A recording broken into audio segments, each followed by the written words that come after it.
So the Essica tournament has began now, I guess, and I'm gonna talk about it. And it's not great. It's really not that good.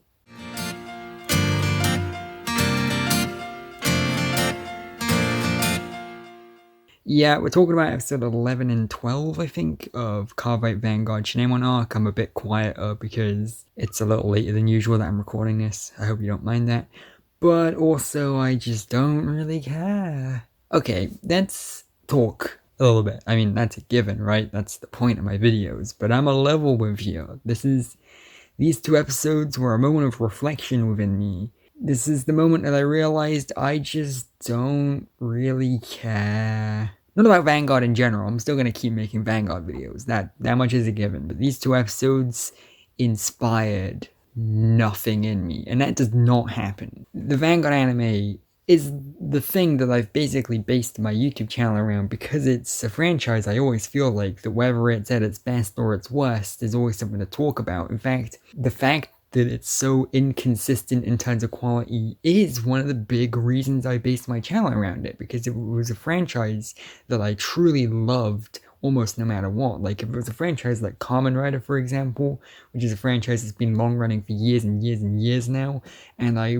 love almost every single series of that show, I'd kind of just run out of things to talk about if I made videos every week about that show, because I just love it, and I would like to make videos about it, but it would kind of make it a bit of a chore. Vanguard is a different franchise because, to me at the very least, because it's so inconsistent, there's always something to talk about. And that's kind of one of the reasons I started making videos about the reboot, even though it was a reboot. Now, I was going to do weekly videos about whatever the next Vanguard anime was going to be, no matter what. I'd already decided that when GZ was wrapping up. I was like, whenever they do another Vanguard anime, that'll be a perfect time for me to jump in and make Vanguard videos consistently as the new anime airs. And even though it was a reboot, I was like, well, at least hopefully they're going to change it up enough for that to be a lot for me to talk about. And I would say that we can pretty much agree that, yeah, that happened. I wasn't the best at keeping up because I have an inconsistent schedule, to say the least. But I did find a lot to say. There was a lot of episodes I had a lot to talk about with, even if it's not an anime I particularly love. And that's why I do this.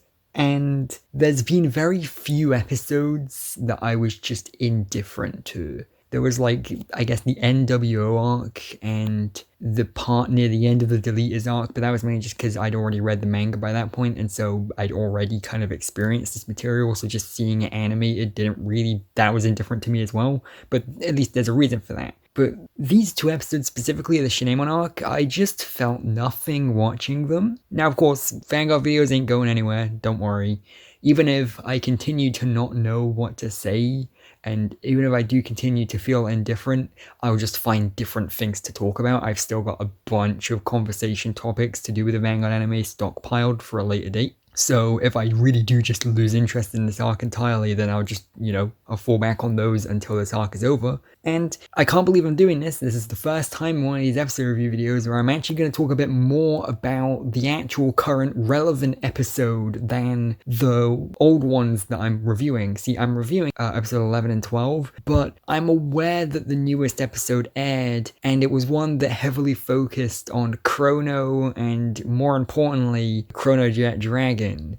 And, well, if you remember my video, the one where I talked about the possibility of a G reboot, yeah, it definitely looks like we're getting there. I feel like the introduction of Chrono Jet Dragon back into both the anime and the card game is kind of proof enough that's happening. I don't know in what context. I think Ryuzu Myojin is introduced as well. I don't know for certain. Again, I'm not caught up. But that's interesting. What isn't interesting in these two episodes? Episode 11 is fine. It's just Shin going through his rut a little bit more, feeling bad for himself a little bit more, preparing for the tournament a little bit more, and him just discovering his passion, which ironically, the episode about him rediscovering his passion for Vanguard and rediscovering his passion for his deck was an episode that made me feel nothing inside. This episode was just so, again, it wasn't bad. It was actually competent. It was fine. It did what it wanted to do, but it did it in such a forgettable way. Like, I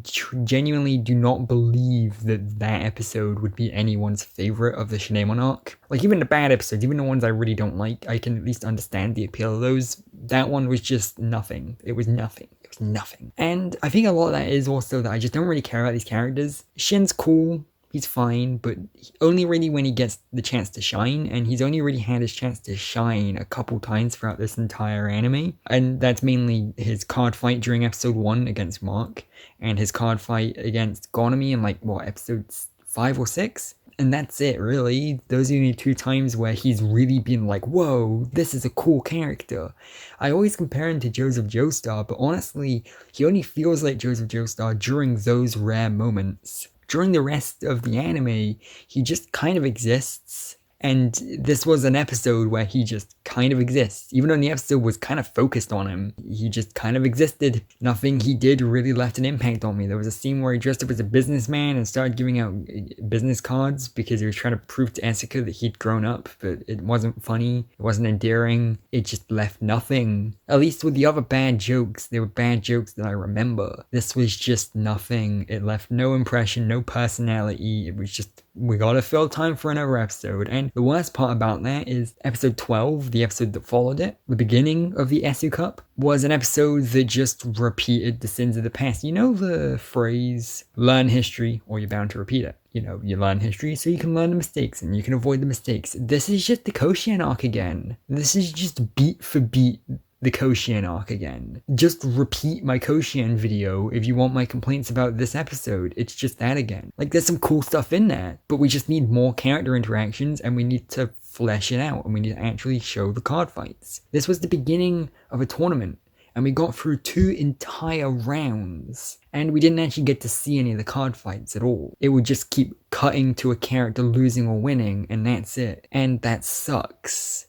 Because they set up, they spend this entire arc setting up Gonami and Fujinomi, and when this episode begins, it makes it look like this is going to be Fujinomi's episode. Like, Gonami's already had a lot of development and everything, and so I thought this was going to be Fujinomi's time to shine. During the tournament, he would crank out a win or 2, and it would be, really exciting. And no, he just loses, and then their team gets disqualified.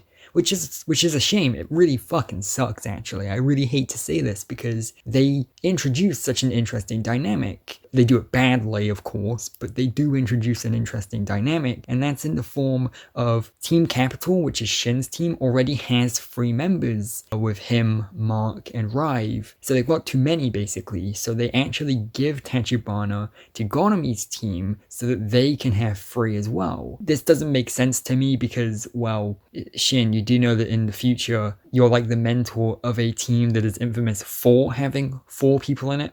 Team Q4. So you would have thought that by this point he'd have already put together that, hey, teams can have 4 people in them. We can just handle it the way Team Q4 did. And I know that Team Q4 doesn't exist yet, but still, it's weird to me that they run into this problem of having too many members and they don't think of a solution that Shin thinks of himself later down the line. That's a bit weird to me. Or at the very least, if they were going to do that, they should lampshade it a bit. They could have a character like Tachibana go, what if I just joined the team as a 4th member? I technically could do that. There's nothing in the rules that say I can't be a 4th member to a 3-team group. But then Shin could lampshade it by going, no, that's a stupid idea. Who would ever do that? And then looks directly at the camera. And then Aichi walks past for some reason, even though he's only a little kid in this.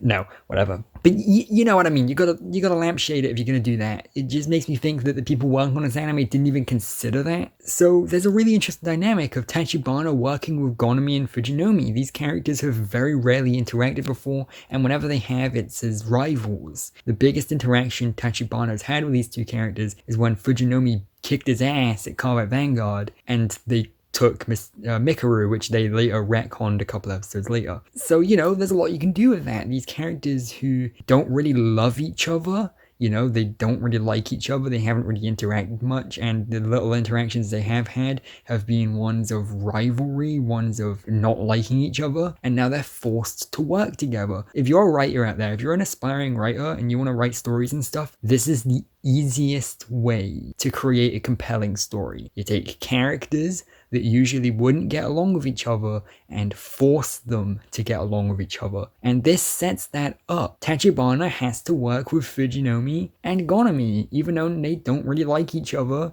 and they've never really interacted with each other. You can do so much with this. Literally anything you do with this idea works and can create for a compelling story. Maybe you could have, in a bizarre twist of fate, Tachibana actually ends up carrying the team. That's really cool. That's really interesting. There's a lot you can do with that. Or you can literally do the opposite, where Fujinomi and Gonami end up carrying the team and Tachibana feels bad. Maybe you could have an episode where Gonami helps train Tachibana after hours and tries to kind of get him to her level really quickly.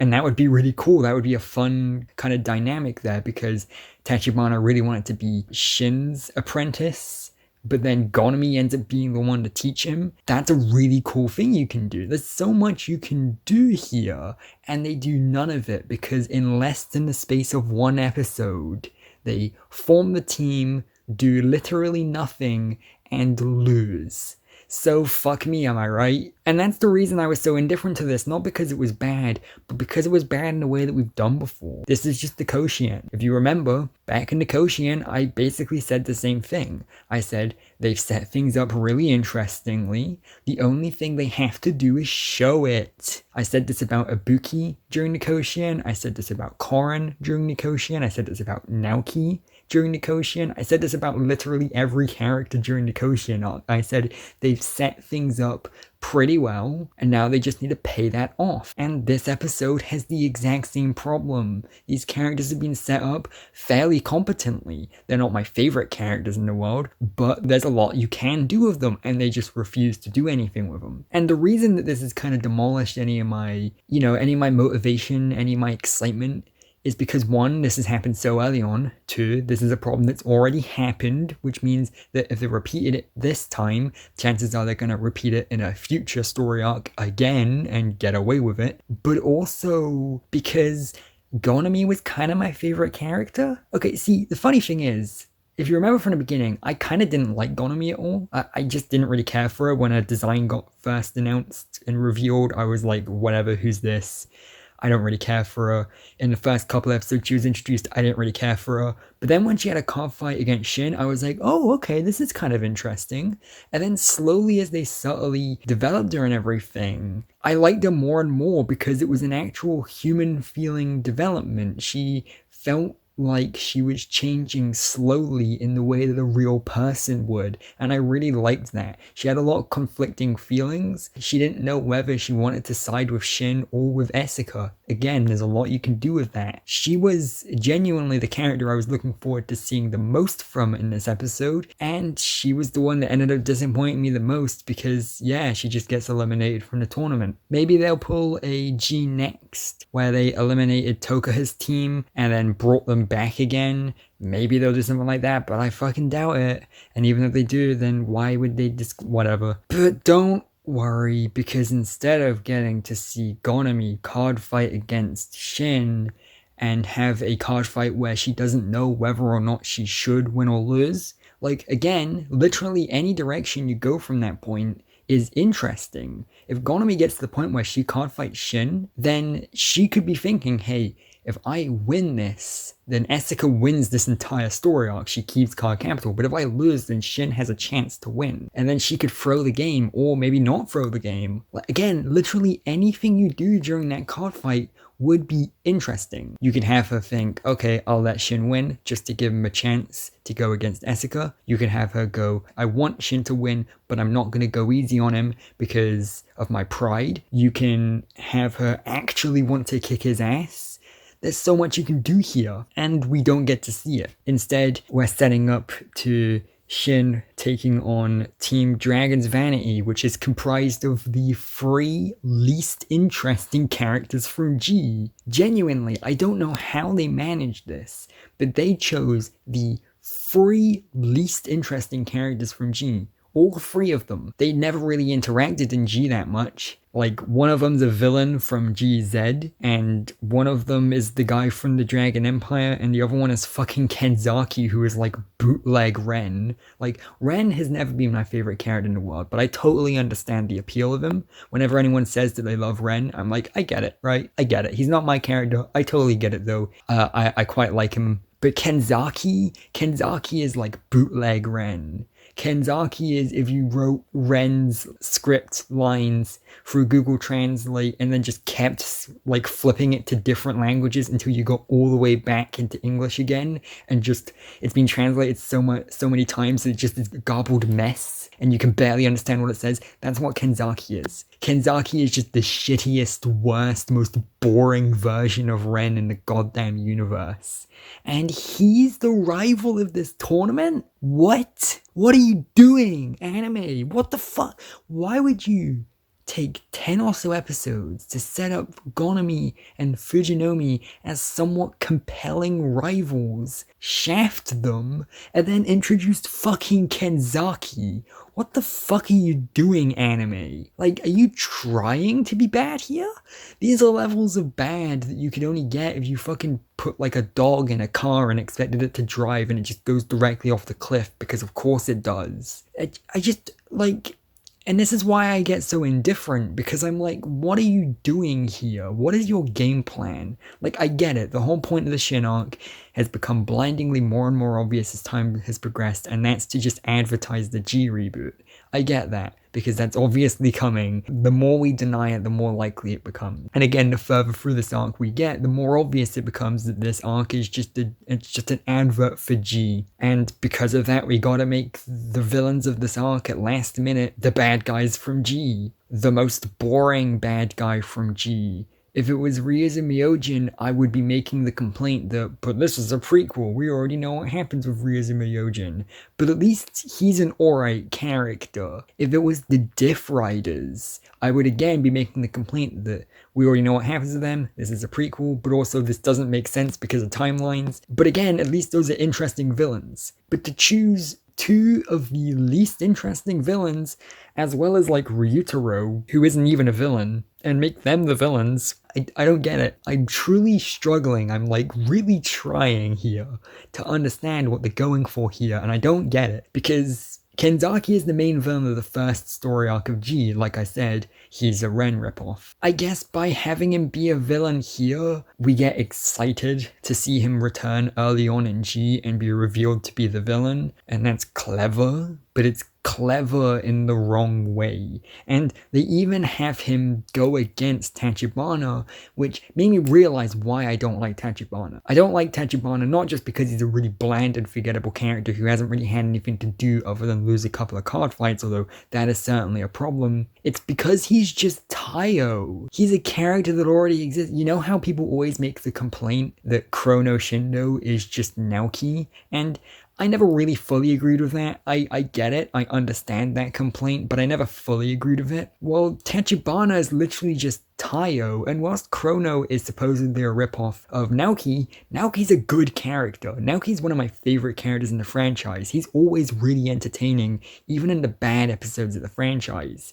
So Chrono being a ripoff of him at least makes sense. Taiyo is always boring. I've never liked Taiyo. Taiyo has never left any impression on me. You know how people say that G is just really bland and forgettable? Well, whenever they say that, they're talking about characters like Kenzaki and Taiyo. Why would you make Tachibana a ripoff of Taiyo? I just fucking... Basically, there's so much potential here. This arc could have been great. All the stuff they've done with Mikuru is pretty good. The stuff they're doing with Rive is annoying, but I'm not going to talk about it. Rive is just coming off as an annoying character. They have this side plot about how he becomes a commentator because, I don't know, it's not very good. But like, Shin, when he shines, when he's given good moments, he's entertaining. Mikuru, when she shines, when she's given moments, she's entertaining. Gonami, when she shines, when she's given good moments, she's entertaining. We've got stuff here There's a lot we can do. Why are we doing this? Why are they introducing so many kind of interesting concepts and characters? I'm not gonna lie and say they're the most interesting things I've seen in the world, but then why are they avoiding them? Like, it's so, like, what are they doing here? You can't even make the excuse of, oh well, it's a card game advert. Because if it was a card game advert, they would have actually let us see the card fight so that they could, advertise the cards to us. So, yeah, those are my very jumbled thoughts on these 2 episodes. Episode 11, I just don't care about. There's nothing there to really talk about. And episode 12, it's just Koshien version 2. If you liked the Koshien, which statistically you didn't, then hey, there's a second one now. And if you didn't, then, well, yeah, exactly. And again, that's the thing that scares me most, because if this is Koshien 2, then I am not looking forward to whatever Koshien 3 ends up being, if you know what I mean. I'll see you later. I will keep talking about this arc, even though, hopefully, the next few episodes kind of ignite some more passion into me, because these 2 were so defeating. They were so self-defeating. And the worst part, like I said, was that I was initially really interested. This arc lost my interest immediately in the first 2 episodes, and then fought the long and hard fight from episode 3 onwards to win me back, which it did, and now it's lost me again, and I think that's more depressing than if I just never cared at all. So yeah, I'll see you next time, where, hey, will it win me back over again? Will it turn out that this was them actually setting up a really fun and clever plotline, and that I was the dumb for falling for it? I guess we'll find out. I highly doubt it, but I'm willing to give it the benefit of the doubt, and I'll see you later, where I talk about Vanguard some more.